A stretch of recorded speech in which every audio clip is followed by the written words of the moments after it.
Next up, we have a fantastic group of guests who are going to talk about documentary filmmaking and perhaps the evolution of storytelling in documentary film. Delighted to have Fiona McGarver with us, festival director from Design Manchester, with a wonderful panel. So can you please welcome to the stage Fiona and Keith Farrell, Sophia Olins and James Copson. Thank you very much.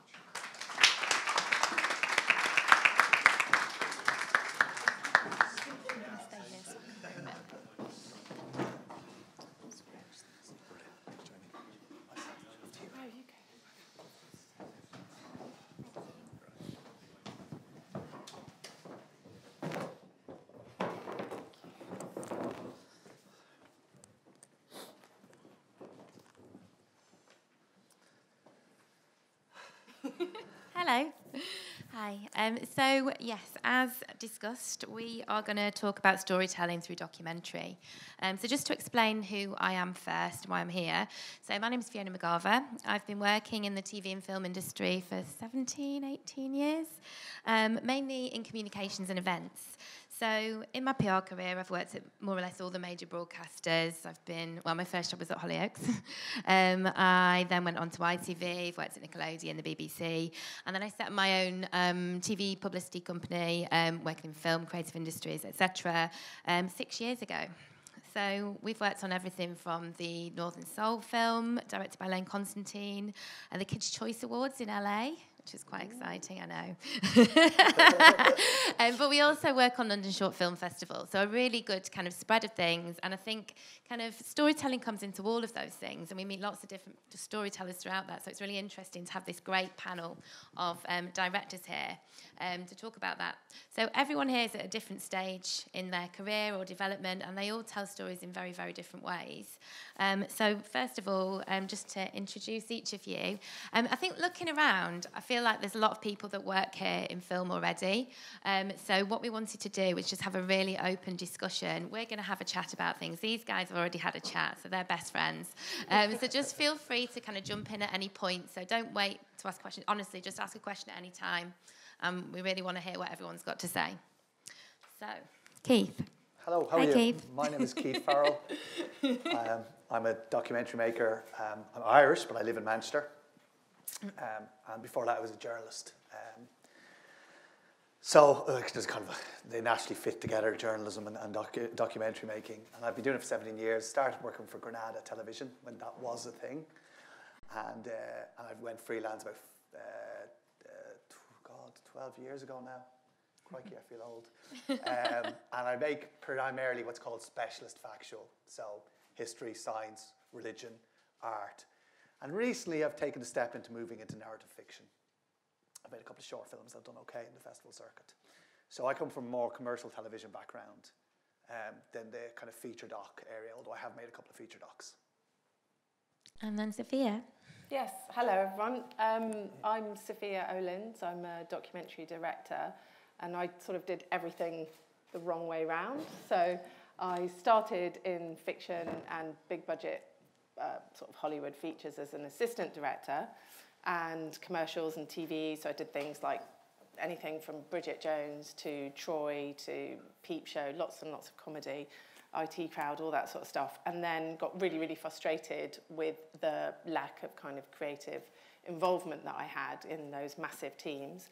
So started making documentaries myself, sort of self-generated, but also with NGOs, a lot of NGOs, about 12, 13 years ago. And so sort of did it the other way. And very much a kind of from a maverick perspective, so not through the support of any particular institutions or other than NGOs, really. Yeah. And you've got a documentary feature, your first documentary feature coming out this summer. Yes, coming out in a couple of months, which accidentally took 13 years to make. I did do other stuff in between, I promise. But sort of thought I was going to film for sort of 6 months or so whilst I was being frustrated being an assistant director, and then here we are now, sort of 13 years down the line. But yeah, it's happened, so that's the main thing. That's the thing to focus on. Yeah, exactly. And then James, do you want to introduce yourself? So I've kind of come from a slightly different route into the world of documentary. In a sense, I've come from a branded content background where we make sort of brand documentary films for commercial clients in that sense. And now that's led naturally, and as I always hoped, to the world of feature-length documentaries. So there's currently two feature-length documentaries in pre-production at the moment that are hoping to commence production the end of this year and the other 2019, possibly 2020. So we were talking before, and I'm basically just trying to travel the world and be paid for it. So. I know, he's on the blag, basically. He wants to go to Japan and Sri Lanka. But that does actually take us quite nicely into kind of where you find your inspiration, because you've obviously been inspired by people that you've just come across. You've kind of come across stories and you wanted to tell them. Is that in a nutshell? Have I oversimplified it? Yes, I suppose that is it. Most of the inspiration I take comes from just doing things or being somewhere. So I might have worked with a person who I found inspiring or did something interesting to me, and then developed an idea around that. I don't tend to just sit in a room and try and think of ideas, or it just kind of comes a bit more naturally. I hope, I think most of the time. Are you allowed to tell us a little bit about the feature that you're developing at the moment? The one in Japan? Yeah. So it's about... It's about an Aikido course that's in Japan, but the Aikido is a vehicle, really, that really has the story of adventure, culture, and pain. There's a lot of pain going to be involved. So there'll be a group of Westerners from various countries, or perhaps just one, who'll go to Japan, integrate themselves into the culture for a year, which is a big task in itself, and part of that they'll do this Aikido course. And in doing so, learn a lot about Japanese culture and a lot about themselves as well. So that's kind of the plan. Yeah. So that'll be over the course of a year. The first month, they just basically get thrown on a mat constantly, and it's not very nice, but. So I think we were talking about the pros and cons of commissioned work kind of within that, and obviously you're at the moment talking to commissioners and trying to come to a decision about whether, you want to make the film completely independently, to tell the story the way you want to tell it. And I think possibly, Sophia, you've got some interesting things to say on this topic. But it's quite interesting, isn't it? Because you've got a narrative in mind, but I suppose when you get talking to a commissioner, can that sometimes develop? Yeah, and it can. I mean, I had one experience with this film where early on, because we started shooting in 2004, and it's about part of Glastonbury Festival that sort of changed it from being a sort of hippie CND thing to this kind of very raunchy, hedonistic place. And I was immediately approached by a producer who I won't name in Channel 5, and he really wanted to make it basically completely focused on sex and, completely focused on women. And there was that moment, that lure of here's the money. Yeah, do we go in that direction? But, in the end we didn't, and that's a good thing that we didn't, because that wasn't what the film was going to be about. But I think that temptation to change, and I'm sure many people in the audience, it looks like, may have had that same situation. I'm sure you have as well, where you just think, shall I do this on my own? Or Because pretty much everything I did till recently was funded by broadcasters. Which meant I spent my life filming at festivals such as Hot Docs or MIPCOM. In fact, on one occasion, we had a funding. Our funding was S4C, TG Car, which is an Irish language channel. S4C is obviously the Welsh language channel. History Channel in the UK, Smithsonian Channel in the US, Arte in France, ZDF in Germany. And we were applying for EU media funding, and we needed one more broadcaster from a minority language to guarantee the funding. So I was there. I was an exec on it. I was a development producer on it, and I was there with the main producer. And we're in MIPCOM, and we're at the Irish Film Board stand in MIPCOM. And we were meeting a Finnish commissioning editor, and she came in, and we went into the room. They always provide a room where you can sit down and pitch. And we went in a room, and the producer locked the door. And he turned to her and went, "You're not getting out until you give us the commission." And I was there going, "Oh, Jesus Christ. He's just locked the commissioning editor in a room. This is going to get us arrested. And my career's over, And she laughed. And she went, "Okay, well, how much do you want?" And he went, "All I need is $5,000 per ep." And she goes, and it was a six-ep series, and she goes, I'll do it for 4. And he went, yes. But the hilarious thing was, we were then going around MIPCOM later at meetings, and they were going, you're the people who locked the commissioning editor in. And it opened doors, it opened doors, they escaped out windows for us so much. Just to stress, we're not actually advocating this. No, this is... I haven't mentioned the producer's name, although it probably wouldn't be hard to guess from the amount of broadcasters in it. But we did, thanks to that, we got the EU Media Fund, which allowed us to make the production. So, I mean, it's not always about commissioning editors, but commissioning can allow you to access other funds.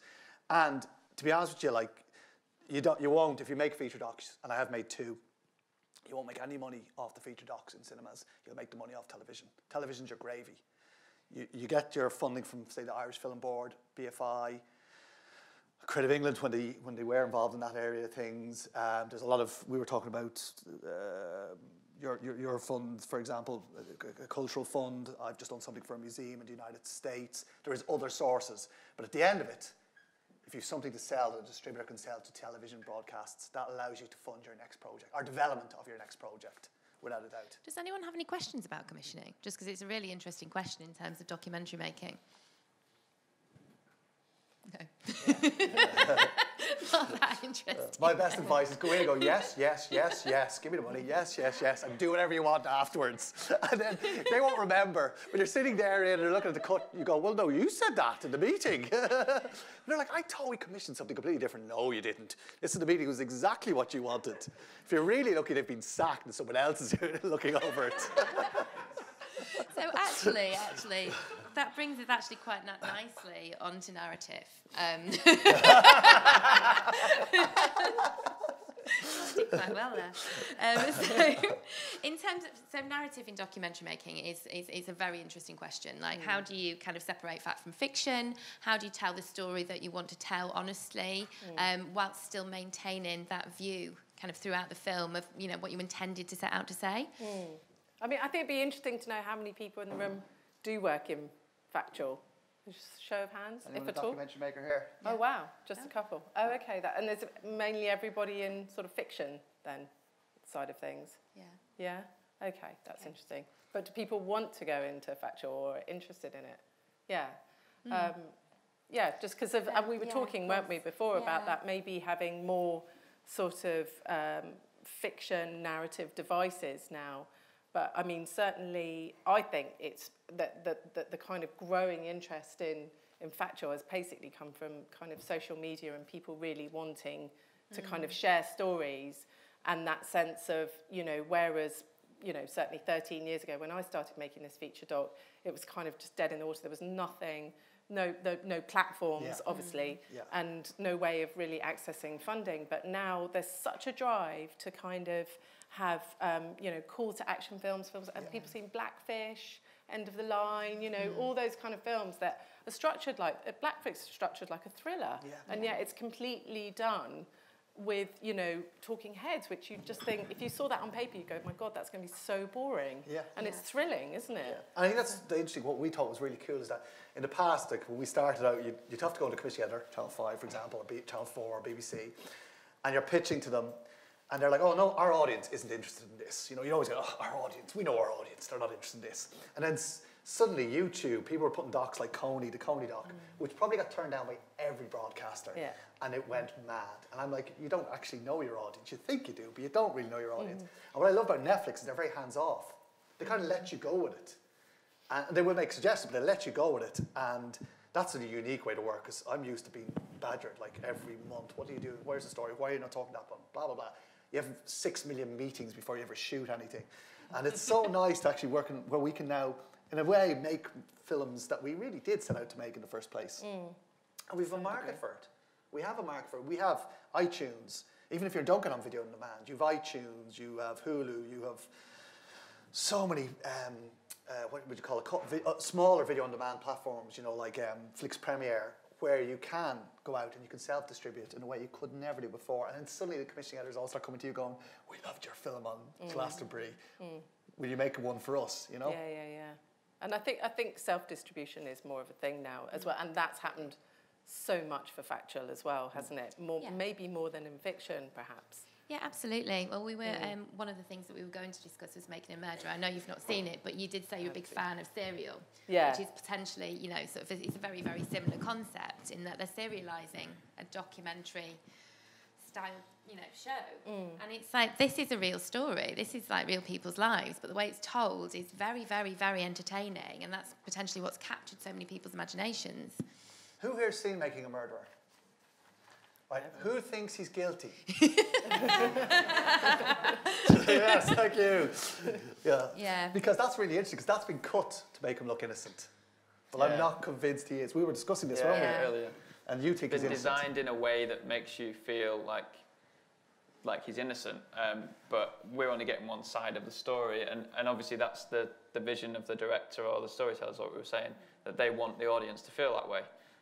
You might not have felt that way, because that's obviously objectionable to you, but that's kind of crossing over the truth, facts, alternate facts. I thought it was interesting that Netflix also kind of showed the Amanda Knox story, whereas there's two versions of that. You know, there's a version that's supposed to make you think that she's innocent and one that's where she's guilty. And that's really fascinating because it's just narrative. It's, you know, it's the way the story's told at the end of the day with the exact same facts. Like, do you find that, you know, you've got, what's your kind of moral stance when you're setting something up? I know that you're not making documentaries about murderers, but... I have. Have you? I've done a 6-part series about murderers, and it's really weird because I deleted my Facebook account, I deleted my everything. Really? Yeah, because one of the people was in prison and he was still very connected to the underworld, and I was warned that I could be shot. Oh. If they took offence to it, yeah. So it was, it's nice. And did that so that my name isn't on the credits. Really? Yeah, my name's on the credits. Did that impact on how you told the story? Yeah, terrible.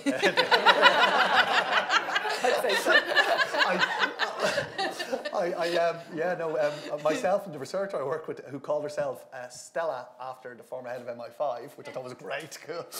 I call myself James, which is boring. I was like, can I be Stella? It was a show for TV3 in Ireland, and it was a 6-part series with Donald fucking McIntyre, and excuse my French, and David Wilson, the professor. And we were looking at why Ireland's a really unique thing. Because of the Troubles, we have a lot of assassins in Ireland, because after the Troubles there was a lot of out-of-work paramilitaries who discovered that there was a growth industry in killing people. And that led to this, Ireland, 5% of all murders in Ireland are carried out by contract killers, which is in the highest rate in the Western world. It's worse than Venezuela and places like that. And so I took this gig because you need to take the work. And then they were like, oh, by the way, you'll need to delete all these things you have, because I would be on location meeting people and interviewing people, and so you know, someone will take your photograph and they'll try and find you if they took offence what you said. So it was scary, but we had to tell the story, and all we did was we didn't make anything up. We just kept to the story. But we did something very interesting, is that we couldn't get anyone to talk on camera. We got victims' families talking camera naturally enough because they want to talk their story, but we couldn't get it. And at the exact same time, of course, the gang war broke out in Ireland at the same time we were filming, which didn't help, because I don't know if you know, but there's a massive gang war going on in Ireland between two leading criminal gangs, the Kinahans and the Fauches, who basically run the drugs trade in Ireland, and they're murdering each other at the moment. So they'd all gone to the mattresses, as they call it.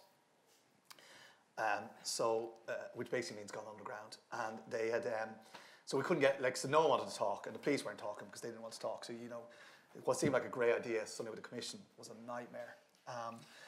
And I was talking to David Wilson, who's a professor, and I was talking to Donald, who's Donald's very gung-ho, and he's a bit of a rogue cannon. That's why I called him Donald effing McIntyre, because he'll go off and you'll be like, what's he doing now? And he's wandering into these places. There's a boxing gym where the gangsters all hang out. He wanders in. He's like, come on, cameraman. And you're like...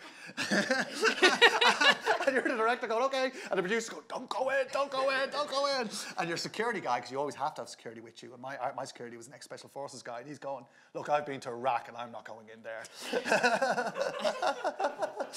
And Donald's wandering in, you know, big head on him. Oh, I can do it, you know. But no one would shoot him because he's Donald McIntyre. But they'll shoot me. But we got into trouble. We were really struggling, and then I said, "Well, we're going to have to dramatise these guys' lives much more," which meant having to go back to the broadcast, say, "I need more money." And we decided, so how do we, we've David Wilson, who's one of Britain's leading criminologists. He's brilliant. He was in a great documentary Channel 4 did called Interview with a Murderer. So we've this guy, great guy, and we've no one for him to talk to whatsoever. Because no one will speak to us, you know. And you think, in Ireland, you think everyone wants to speak. So what we ended up doing is we took the police interviews, we took all the information we could get. Yeah. Some of it we had to kind of get roundabout ways. And we put David, we reconstructed scenes of police interviews, and we put David in the scenes, and we had him talk to the characters. Now, they didn't respond to what he said, but we had him give his opinion on what they're doing. So, for example, if we had an interview with a guy and he's saying, well, actually, there's one incredible true scene about a guy called Paddy. God, I can't even think what his name was. Paddy Whack Johnson, I think his name was, something like that. It was his nickname, and he actually started masturbating in the middle of a police interrogation. Yeah. So we then had David Wilson talk about why he did that to the audience.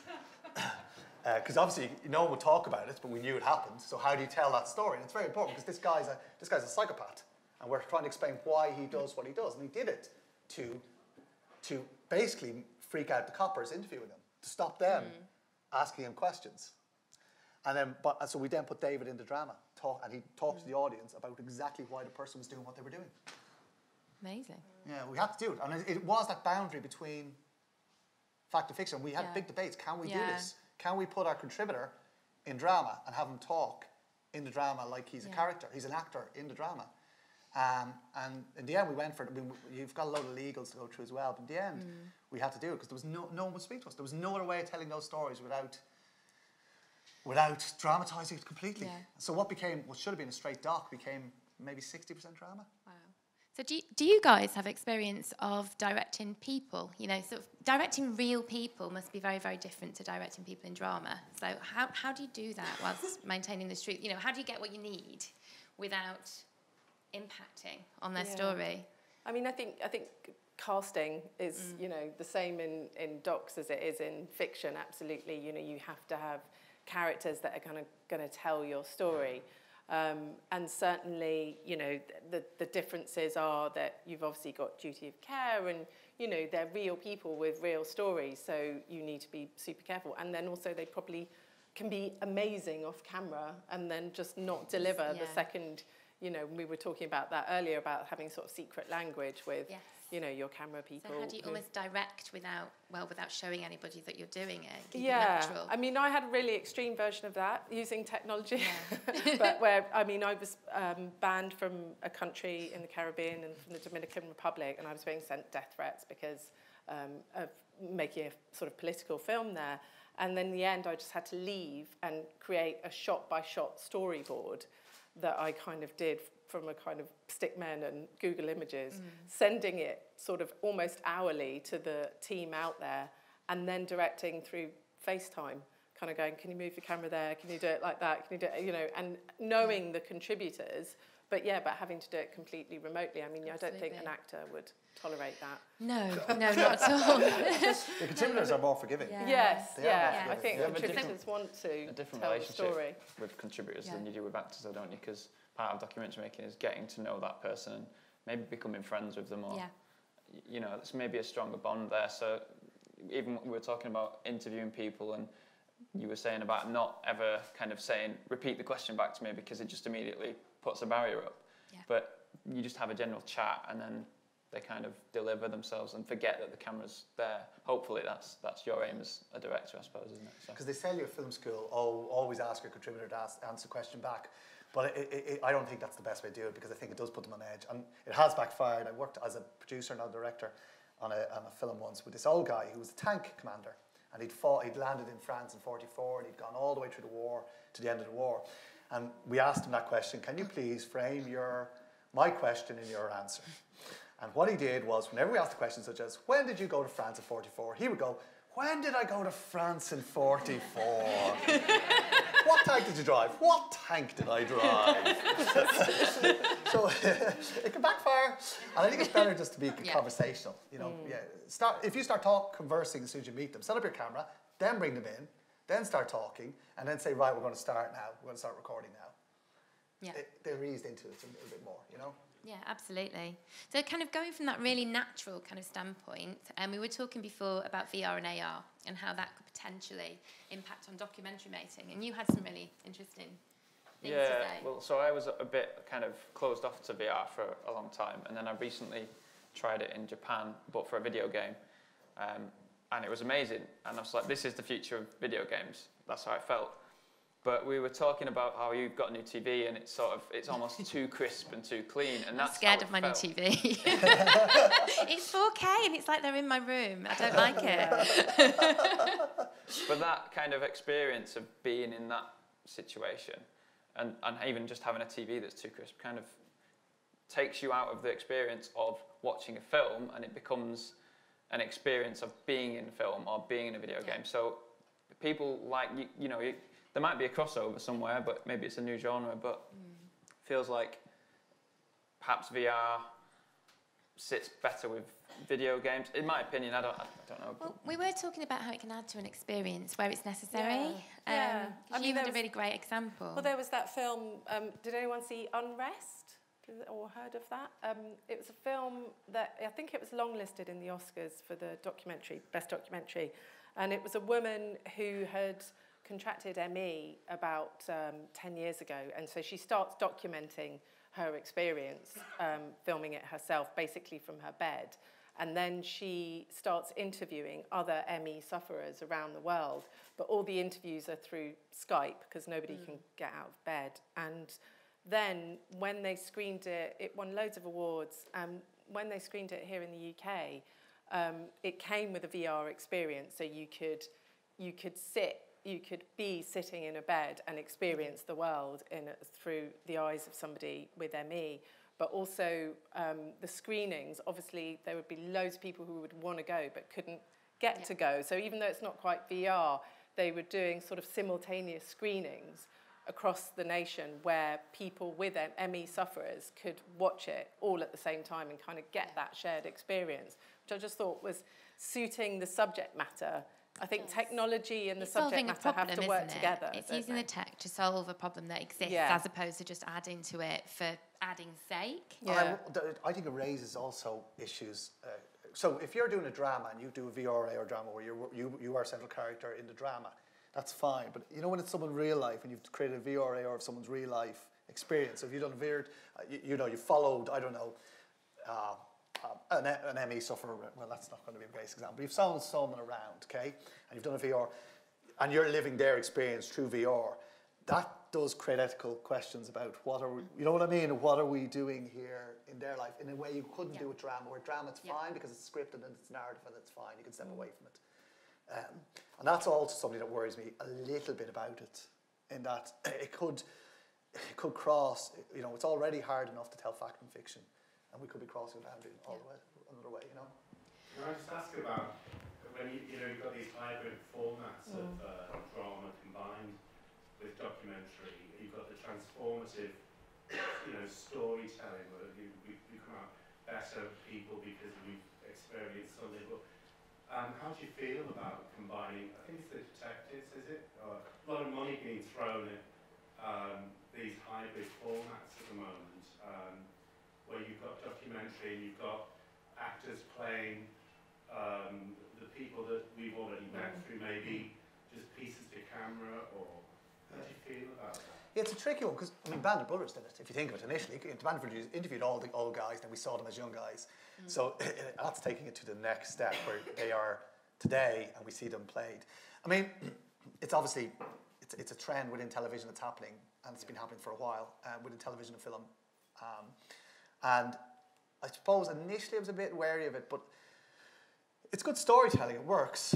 And it maybe tells stories that wouldn't be told otherwise because A, the contributor isn't quite good enough to carry you as an audience member along the way, or B, you can't, you have to recreate the story somehow and there isn't the archive material to create it. I think if it's done with the consent of the contributor all the way through where they know the story, then that's okay. Or in the case of mine where you take police record, it's been used, everything had to be in court, everything had to be open or in records, or it had to be police, what would you call it, police interview notes, transcripts, yeah, which technically we probably shouldn't have had, but that's another story. But we knew it was there, and we used exactly what was there, then putting words. I think it's the putting words in people's mouth crosses. Then it suddenly becomes, you know. Truth is at the core. Exactly, truth at the core of it. I mean, sometimes you have to, drama doc's been around a long time, and you have to script things, and I've done quite a lot of drama docs, and sometimes you have to script words, because you don't know what the person said, but you know that they were sitting here at this moment, what would they talk about? You know, and I remember we were talking to did a film called The Terrible Beauty, which did fairly okay in the festival circuit, which was where we had to basically script quite a bit of dialogue, and we just said, well, you know, we got our historical advisors in, and we said, look, read these, tell me, it's set in 1916, so everyone was dead, she can't get sued, but we had to get them to script, look, read, our historical advisors read everything and said, no, he'd never said that, or that's wrong, and yes, and they would say, well, this guy was a carpenter, could he talk about his life beforehand, you know what I mean? So yes, you can, you know, as long as you're being true to the character, I think you're okay, in my opinion. I mean, I think talking about that sort of hybrid thing, because it was kind of films like, probably lots of people have seen like Waltz with Bashir and, you know, things like The Arbor and stuff like that, and that kind of verbatim storytelling. I think there's a lot of kind of, you know, movement behind it, because it does give the audience that access to truth, whatever, that's another discussion, but using these other mediums like, you know, the animation of Waltz with Bashir just added this whole other element, didn't it? That was, I can't think of another example like that off the top of my head, but, you know, they were The Arbor is brilliant. another good example where it's actors Exactly. saying the exact words. Yeah. I mean, that's a really good example. And that's happening loads in theatre as well. You know, that kind of verbatim theatre, it's brilliant. I mean, it so gives audiences direct access to real people, but not kind of crossing that line with having to put those people in any kind of jeopardy if the situation... I just worked on a show called I Told My Mum I Was Going on an RE Trip, which is real people's stories of abortion. And it was all different sorts of people within that story, so people that objected, people that had experienced it, and it was these 4 girls that basically, they had MP3 players. So it was originally a theatre production. It was a BBC performance live. And they were literally telling these people's stories word for word. And it was really moving because it was honest and it was true and it didn't put any spin on it. And I think for that particular topic as well, it's essential because you don't want to give it any kind of difference to the, you know, its original heart. Does anyone else have any more questions about filmmaking? What about getting work into festivals? I think that's something that everybody wants to know about. I think if they're working in documentary. I think for shorts, things like, you know, there's the organisation that, the one I can think of is like Festival Formula. I don't know if people are familiar with her work. Her name just suddenly escaped me. But the organisation's called Festival Formula, and they'll just take your film and kind of assess it. And rather than you trawling through hours of, you know, everything there is online, because there's just millions, isn't there? You know, they could really give you a targeted strategy that will then get it into... I used them for one of my shorts, and, you know, she gave me like a list of about 150, and I think we got into like 80 of them or something ridiculous like that, because they were all the right festivals for that, looking for that particular content.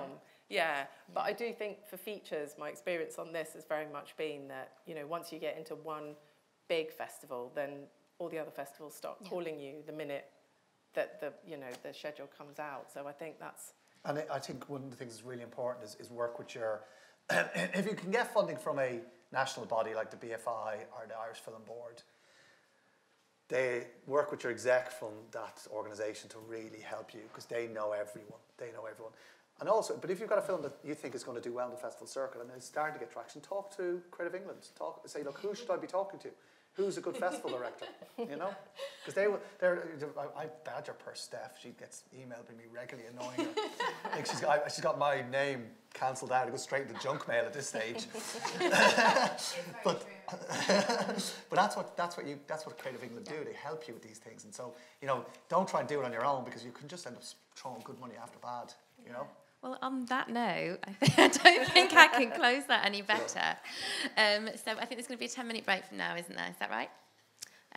So, yes, please. Not my job. Okay. Okay, so that's my job done for me. Can we just say a really big thank you to our panellists, please? Fantastic.